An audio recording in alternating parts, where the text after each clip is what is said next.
Hello and welcome to the Nutrition Diva podcast. I'm your host, Monica Reinagel, and this week we're talking about a new product that you might have seen at the grocery store. It's called A2 milk. There are some pretty big claims being made around this new designer milk, and we're going to see which ones hold water. Today's episode is supported by Liverpool, Los Angeles, offering premium denim for under $100. No matter your body type or shape, you will feel comfortable in Liverpool jeans. They have the perfect amount of stretch, adapting to your body and also keeping their shape all day. And Liverpool also offers a broad selection of trousers, tops, blazers, and jackets in great colors and styles. Get 25% off your purchase when you use the code DIVA25 at liverpooljeans.com. That's liverpooljeans.com with the code DIVA25. The topic for this week's show was suggested by Nutrition Diva listener Leslie Giringelli, who wrote, I was recently at my local health food store, and I overheard a salesperson from a company that sells A2 milk touting its superiority over regular milk. She was saying that the protein that's in regular milk but not in A2 milk causes everything from diabetes to autism to autoimmune disease. As a registered nurse and science-minded person, I was immediately skeptical. Could you do a show on this topic? Well, I have to applaud Leslie's skepticism. A2 milk is about twice as expensive as regular milk, but is it really better for us? Or perhaps the more pressing question is whether regular milk is actually linked to all those scary diseases. A1 and A2 are both types of casein, and that's one of the major kinds of protein in milk. Now, proteins, as you probably remember, are made up of individual amino acids strung together into long strings. There are only a couple of dozen different amino acids, but they can be combined in different sequences to form thousands of different proteins. It's sort of like the way the 12 tones in a musical scale can be combined into an infinite number of melodies. The only difference between the A1 and the A2 milk protein is that the 67th amino acid in the chain is different. Now, your body digests casein and all proteins by snipping these long strings of amino acids into shorter segments called peptides. And some of those may have biological activity in the body. Collagen and insulin are both peptides, for example. The slight difference in the amino acid sequence of A1 and A2 casein results in the creation of slightly different peptides when these milk proteins are digested. So when we digest the A1 form of casein, it produces a peptide called BCM7. And this peptide is not produced in the digestion of A2 casein. But so what? Does the BCM7 peptide do any harm? Well, we'll take a look at that in just a minute, but first, a quick announcement. Are you graduating this year, or do you know a new graduate in your life? Then you're going to want to hear about this. Right now, you can enter an exclusive sweepstakes to win an amazing graduation present, whether it's for yourself or for someone you're proud of.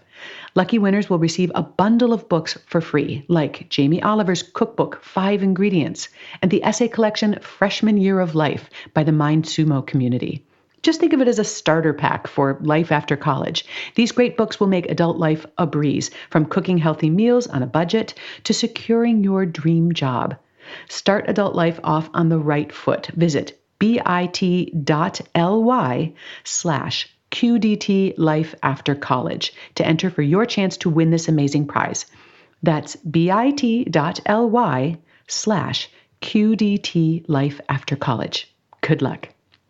And while we're at it, support for this podcast also comes from Pete and Jerry's Organic Eggs.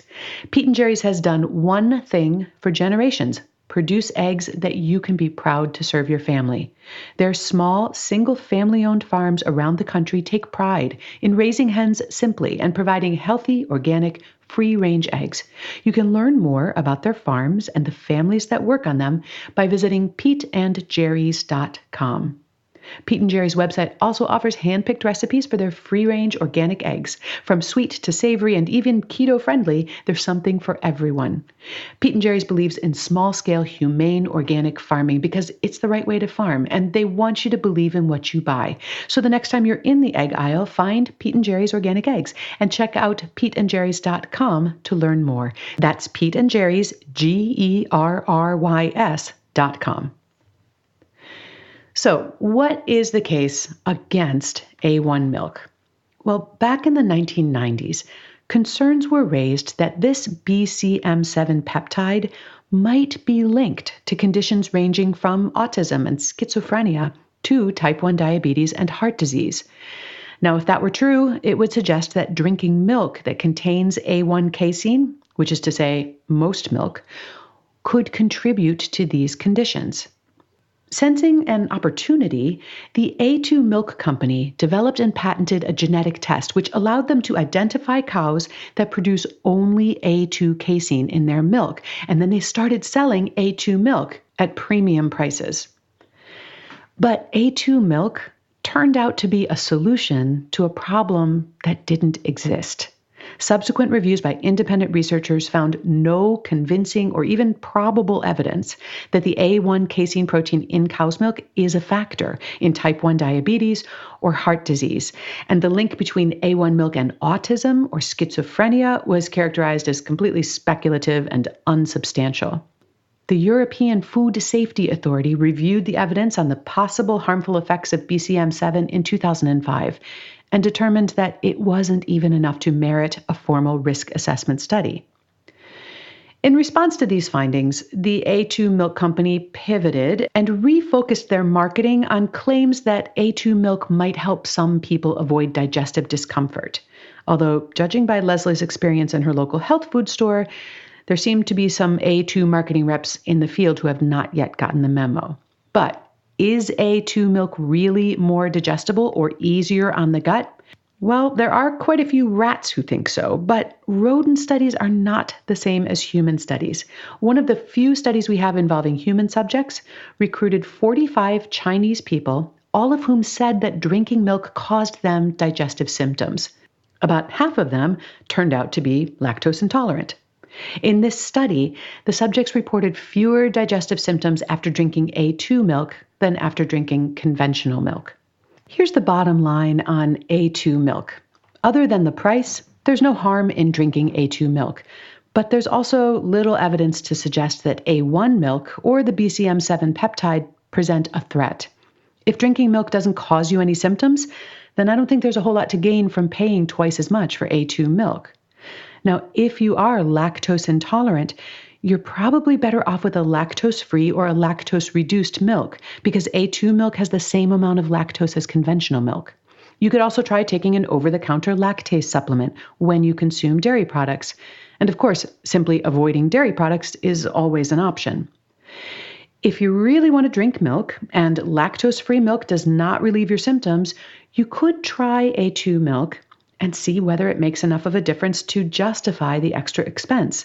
But obviously, that's going to be a judgment call. Thanks again, Leslie, for giving me the opportunity to shed some light on this subject.